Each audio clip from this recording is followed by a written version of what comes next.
Nice of you to drop in.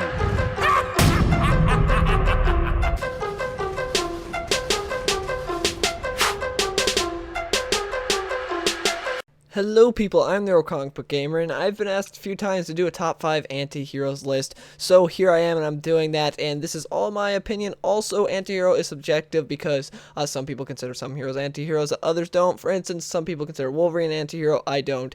Anyways, let's get into it. Number 5 is Jason Todd Red Hood. He's such a cool character with an awesome origin. Red Hood himself has an awesome origin. Jason Todd's origin is just kind of alright. I'm not a bit too big of a fan of it, but I don't hate it. It's just kind of alright. But how Red Hood was born was awesome. Superboy Prime punching the wall of reality, which just like brought Jason Todd back to life. And then Ra's al Ghul, Talia al Ghul bringing Jason, putting him into the Lazarus pit, and that really screwing up with his head. Because when Superboy Prime brought Jason Todd back to life, it didn't really bring him fully. He was all messed up and weird, and so then Talia's like, okay, this boy is clearly like half-baked now, so I feel I owe it to him. I'll take him and I'll throw him in the Lazarus pit. She did that. That didn't help a whole lot, but it did help more. It just pretty much just drove him crazy, but he still knew what he was doing. Unlike before, it was just like he's like half on, half off, like half his brain worked, the other half didn't. It was really weird. But now he can actually think for himself. He's just a bit crazy, and he is a really cool character. He's done some awesome things in the comics. He's got one of the coolest designs of any character I've ever seen in all of comics. Like, I love the leather jacket with the red helmet. It looks awesome, and yeah, he's just an overall great character. The reason he's at number 5, not higher, is because he hasn't really done anything in the comics after Grant Morrison's run on Batman and Robin. When he appeared there, he had a cool design there, and he stopped dyeing his hair because that's one of the things that not everyone knows, is the fact that Bruce made Jason Todd dye his hair the same color as Dick's because he wanted him to look like Dick. So when people saw Robin, they'd be like, oh, it's just, it's Robin. But in reality, he has red hair, and we learned that in Grant Morrison's run of Batman and Robin, because he's like, I'm sick of this, I'm not, working for Bruce anymore, I'm not dyeing my hair red. And since that storyline, he hasn't really done anything I've cared about in the comics, but he's still a great character nonetheless, and has been featured in some great storylines. Number 4 is the Punisher. I don't know if I know any other anti-hero who has more of a justified reason to do what they're doing than the Punisher. His family was killed in front of him, and he was the only one that survived.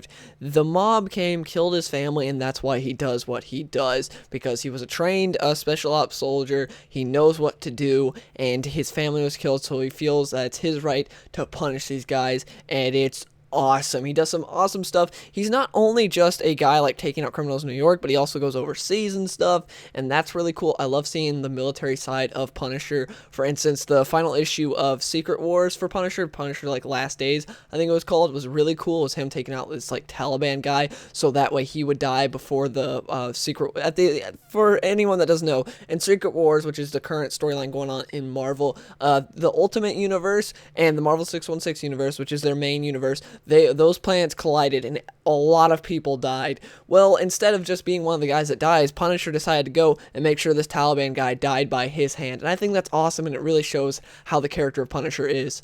Number 3 is the Merc with a Mouth, Deadpool. Wade Wilson is so cool and funny and great. How can you not love Deadpool? He can be annoying at times, but that's when writers don't know what to do with him, so they try to make him loud but obnoxious.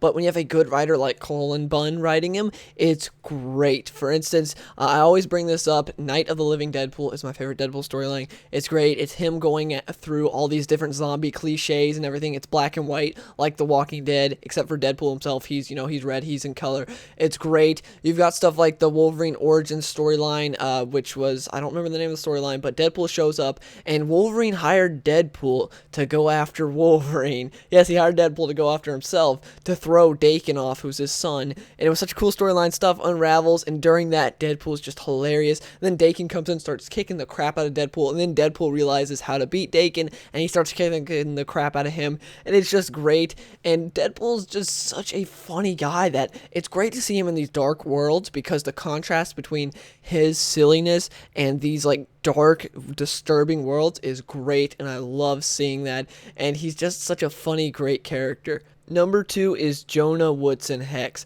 This guy is the quintessential bounty hunter. He is a pure and utter badass. He's awesome. He's basically, if you took all of Clint Eastwood's awesome Old West characters, such as the Man with No Name, Josie Wales, and like just put them all together in one character, they would be Jonah Hex. He's so awesome and badass. He just goes around doing good things while at the same time doing whatever he wants, and it's awesome. He realized he could do these good things, or he could make money doing these good things. He's a bounty hunter. He's awesome. You don't mess with him. He's taken down Batman, and in alternate continuities, he took down Batman and Superman, but in the main continuity, prior to New 52, he did take down Batman, and that just adds even more to his badass points. He's so cool, and his origin is one of my favorite origins in all of comics. It's very interesting. It's a very rough origin, that's for sure. Jonah Hex is just a legendary badass bounty hunter and a guy you would not want to come across in the Old West. Now, he had no friends, but he did have two companions, one being death itself and the other the acrid smell of gun smoke. Anyways, I just completely love Jonah Hex. He's such a cool, awesome, amazing character that is very underrated. More people should read his comics. He's got some of the best stories I've ever read in all of comics, and he's such a cool character. But yeah, that's why Jonah Hex is at number 2.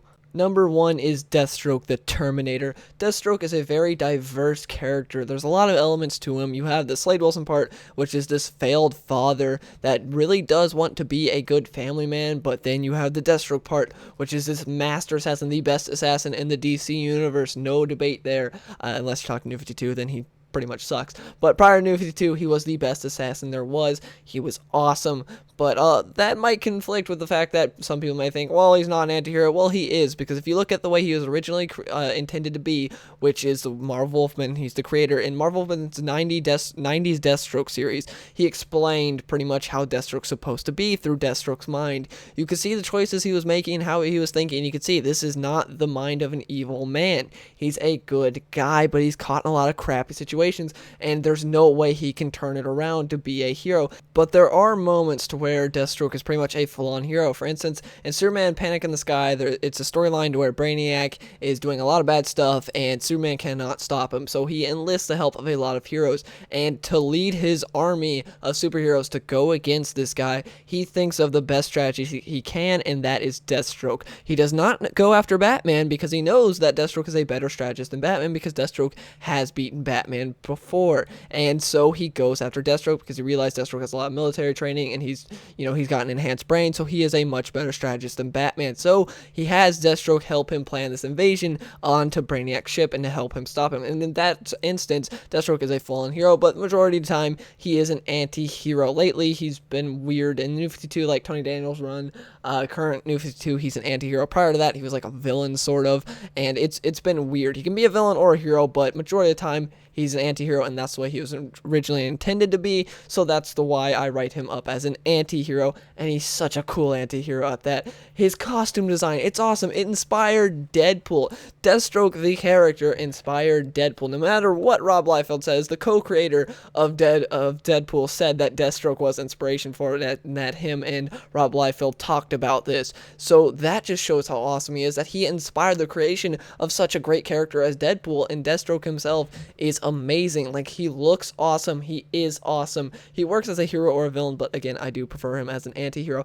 And just see him going to go up against all these different people. He's beaten, like, you can name pretty much all the big guys in the DC universe. You can say, oh, yep, Deathstroke's beaten that guy. And that's just awesome. But he hasn't killed them because he is an anti-hero. He doesn't believe in killing them. For Teen Titans, the Judas Contract, he could have easily killed all the Teen Titans, but he chose to take them all alive because at the end of the day, he's an anti-hero, not a villain. But he had a contract to complete, and it had to do with the fact that he took his son's contract. He didn't even take that original contract on the Teen Titans. It was his son who did it, and his son died, so he had to as a thing of honor.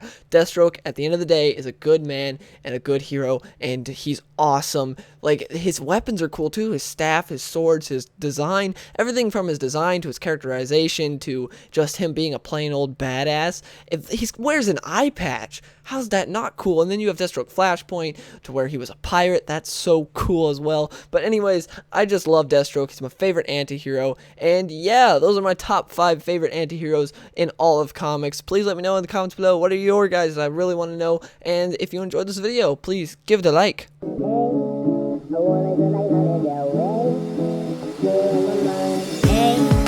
I wanna see her in my mind. Hey, I want a girl like Lana Del Rey. I see her in my mind.